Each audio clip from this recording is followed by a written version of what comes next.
Good morning, Madam Secretary. Good morning. Thank you for joining us. I want to follow up on hurricane disaster assistance.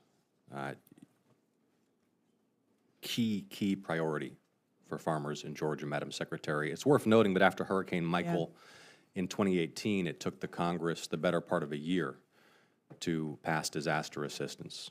We worked together across the aisle here to get it done after Hurricane Helene in less than 90 days.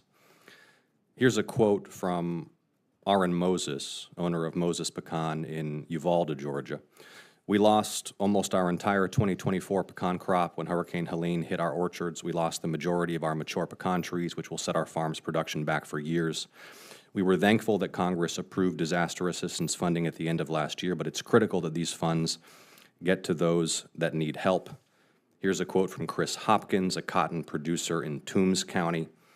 He said that the storm has created a void due to loss of yield and quality as well as cost of cleanup that has become untenable to a first-generation operation like mine. When can farmers in Georgia expect that hurricane relief, which we passed timely in Congress, to be out the door? Yeah. What's going on, America First family? If you're new here, welcome to the channel where we put America first. Always.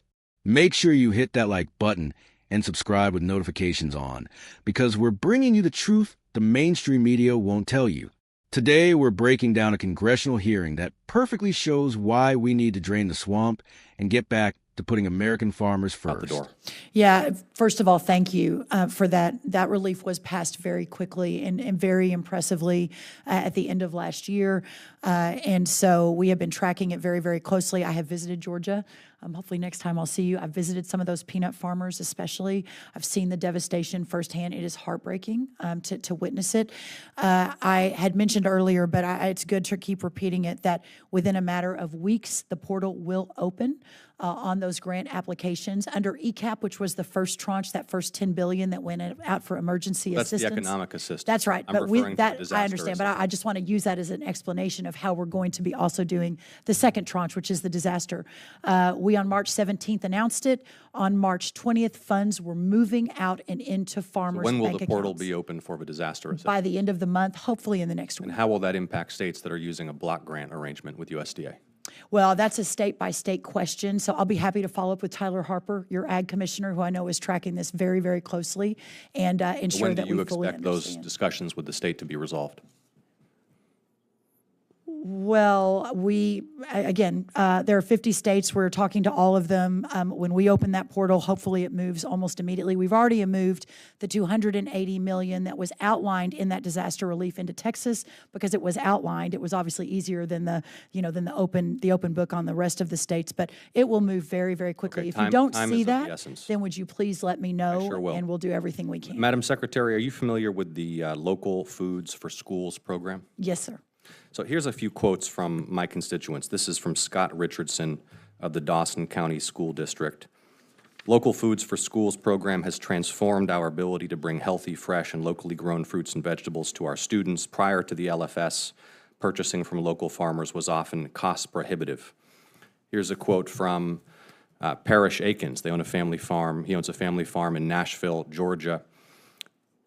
Mr. Akins said, "This program, quote, has allowed our farming operation to capture some of the profits which in the past would have gone to another member of a supply chain and has allowed us to increase our revenues." Here's Colquitt County School Nutrition Office. "Purchasing local foods has significantly enriched our school community by providing fresher, healthier meal options for students."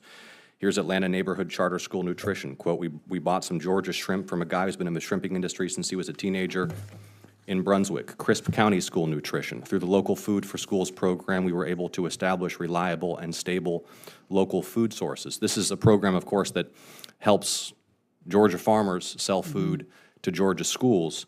Why did you cancel the program? Well, let's talk about Georgia for a second. The local food. I have 50 seconds left. Well, that's so a I big just wanna question. know You've got to give me a little bit more You time. can take your time, but I want to know why you canceled the program. Well, we canceled the program. It was a COVID-era program, first of all. Second of all, the money wasn't being spent.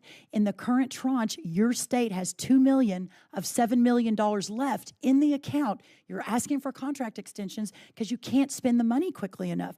The food for the FPA, the LFPA, we've got $10 million of $20 million left. Why you've rather got than money tailor in the the bank. pro- why rather it's than not tailor a the good use program of did you cancel taxpayer it? funds Well, my when you've constituents got believe that it taxpayer dollars. is. Well, I would love to talk to your constituents. I School wonder if systems, they know farmers. that the state of Georgia has not moved that money out. Will We you can't please continue provide that. to the committee an economic justification for the outright cancellation of that program? An economic justification for the outright cancellation of the COVID-era program that was due to end. Yes, Of the we will local do Food that. for Schools program that my Yes. constituents enjoy and rely on? Yes, we will be happy to do that, sir. Thank you, Madam Secretary. Thank you. I just watched this hearing between a Georgia congressman and the agriculture secretary. And folks, what I saw was everything wrong with our federal government rolled into one painful exchange. We've got American farmers in Georgia who got absolutely devastated by Hurricane Helene, and instead of getting swift relief, they're getting bureaucratic runaround from Washington. Let me paint you the picture here. We're talking about real American farmers, not corporate mega farms, but family operations that have been feeding this country for generations. Aaron Moses, who owns Moses Pecan in Georgia, lost almost his entire 2024 pecan crop. We're not just talking about 1 year's income. Folks, he lost mature pecan trees that took decades to grow.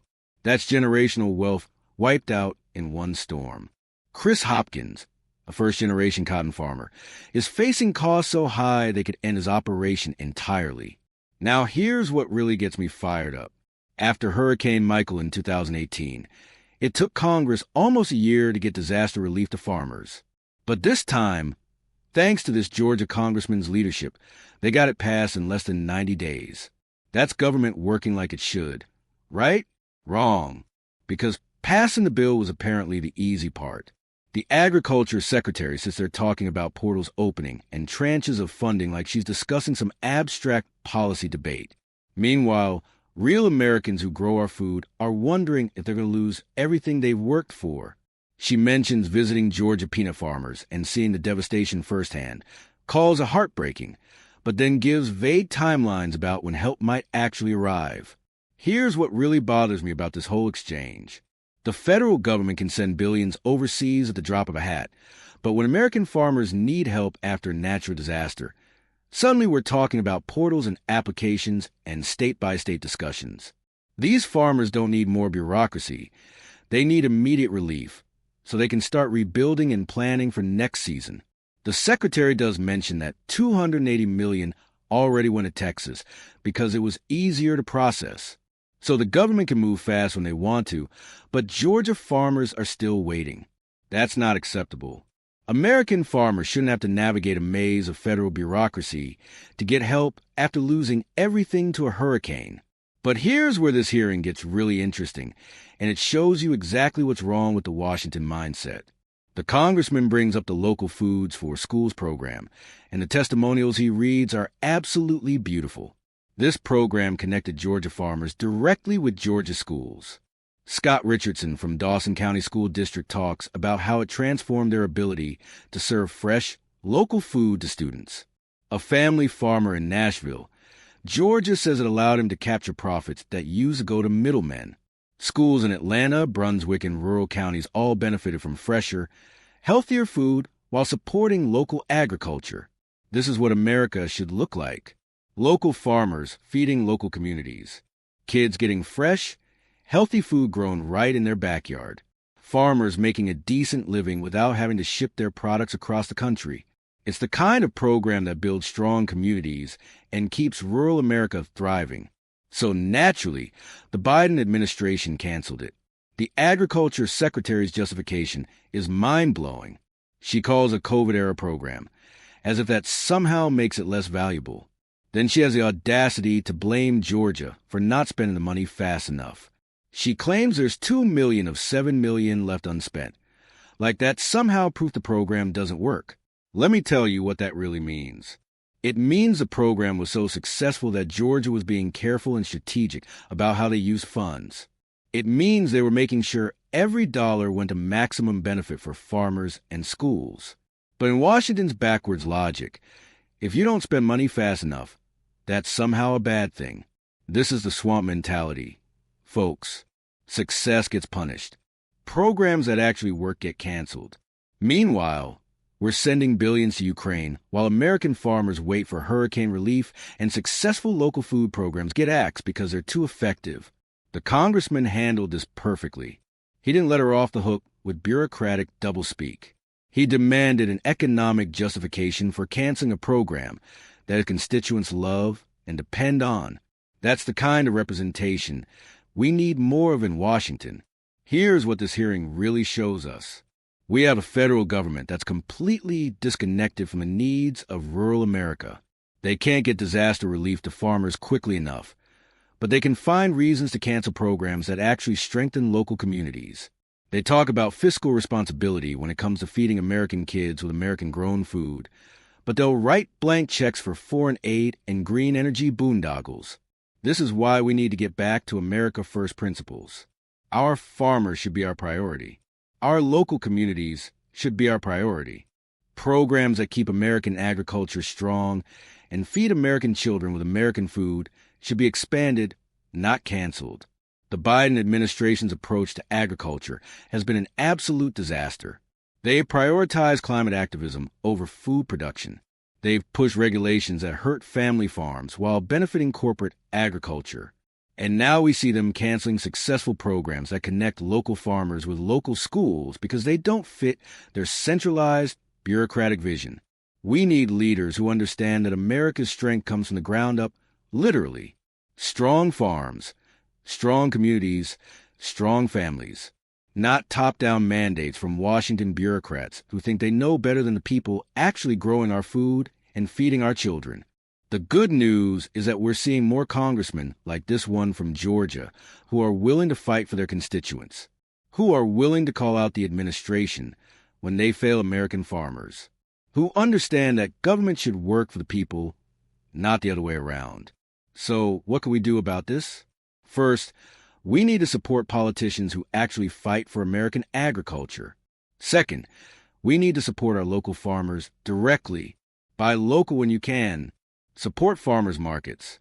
Choose American-grown food whenever possible. Third, we need to hold our representatives accountable.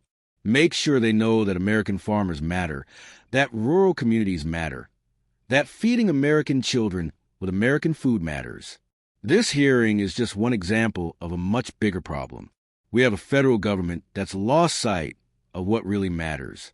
While they're obsessing over pronouns and climate change, American farmers are struggling to survive. While they're sending billions overseas, our rural communities are being forgotten. It's time to change that. It's time to put America first again. It's time to remember that a strong nation starts with strong agriculture, and strong agriculture starts with supporting the hardworking farmers who feed us all. That's all for today's video. America First Family. Let me know in the comments what you think about this hearing and the administration's treatment of our farmers. Don't forget to like this video if it opened your eyes to what's really happening in Washington, and subscribe for more content that puts America first. Until next time, keep fighting for the country we love.